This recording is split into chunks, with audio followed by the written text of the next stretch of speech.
my name is Brian, and today I'm going to cover some of the differences between 1967 and 1968 Mustang seat covers, along with some of the do's and don'ts that you want to follow if you're doing a Mustang seat upholstery project.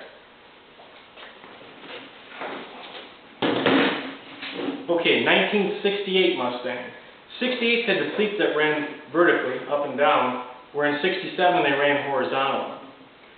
There's a listing bar that runs right through the middle on the 67, so it actually means that the seat foam itself is different. On the backs of the seats they added foam padding on the top and the foam padding that runs along the sides. So that meant that the seat cover itself has to be a little bit longer to cover up that foam padding. The seat backs themselves are obviously a little bit shorter, which means that the clips that normally run around here are in different spots on the 68 versus the 67.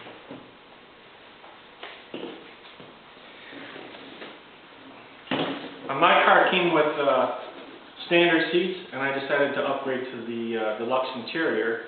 In 68, they added the deluxe interior, anyways, in 67 and 68, added these bars. I don't know where they go for 67, but for 68 I had a hard time finding out where exactly do these bars go. I found somebody on the internet that measured various other cars. He found out from this seam down to the top of these bars, anywhere from 4 1/4 to 4 1/2 inches.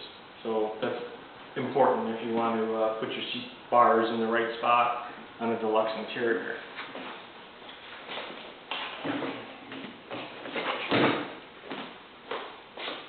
Another important difference for 1968 seats is 68 had latching backs. So they added this mechanism in 68, and this mechanism actually pokes through the seat cover itself. Your seat covers, depending where you get them, maybe they already have that opening cut, maybe they don't. These did not have that opening cut. So I made the very tragic mistake of taking a razor blade and cutting the material itself. And why that's so tragic is because when you start pulling and stretching your material, that little cut will turn into a tear and start propagating in your material. And I know, if you guys bought new material, you're going to start crying because you just destroyed your material. Actually, I didn't. What happened for me is I ended up re-sewing that. I took that little material out that started to tear, I re-sewed it, and I fixed it. But I'm going to show you how to do it the correct way so you don't have to do that. What you're going to need if you go to an upholstery shop or a fabric shop, ask for a seam splitter. If you ask them for a stitch remover, they're going to give you a stupid look and say, do you mean a seam remover or seam splitter? And then you just say, yeah, I want a seam splitter. So what you're going to do is when you get your seat all together, and this is very important too, another trick I learned, make sure you get your seat all together, all the hog rings in. You don't have to necessarily hog ring in for that, but before you cut holes to put your stops in, or holes to put your hinge points back in through, make sure everything is hog tied down before you do that, because if you cut that hole first and then have to change anything, you're going to be upset because your hole might not exactly line up. So make sure those are the very, very last things you do, is cut those holes for anything that protrudes through the material. But what you're going to want to do before, unfortunately with this one, get everything in as best you can with the exception of the hog rings on this side. Put your mechanism in roughly where it needs to go. Take either soap or chalk and then mark your material. Take your seam splitter and then cut just the threads from the beginning and ending of your marks, and then take some heavy duty thread and a needle and then stitch up before and after where you started. Just ensure that the threads don't start to pull away. And then you're going to have to sew back in. There's beading in the middle of these two materials, so you have to sew it back in.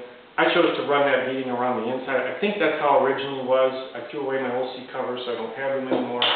But I chose to run them on the inside, and that worked out pretty good. Another thing I wanted to point out, there's plenty of videos on how to actually do the upholstery, so I'm not going to cover that. But one thing that I didn't see in all the other videos is I won't call them listings, they're reinforcement rods, like real-time, finely reinforcement rods that ran vertically through the seat here. And I think they were there to kind of reinforce, the idea of this burlap is to keep the springs from cutting into the foam. and I think those little fine rods were kind of like additional reinforcement, but they ended up cutting into the foam anyways, because all the burlap broke down. Modern seats, I happen to have a fairly modern 2008 vehicle where I had to fix that seat, and I took that seat apart, and modern vehicles don't do that. You've got something similar to burlap, it's more like a synthetic webbing that is actually molded into the foam itself, so modern vehicles don't need it. I don't think we need it anymore. I chose not to add it. None of the other videos really covered that, but most upholstery doesn't see those little reinforcement rods, so I chose not to do it. That's pretty much it. Like I said, there's plenty of other videos out there to show how to attach hog rings and attaching the listing rods and the burlap and the foam padding and all that. So I'm going to leave that for other videos.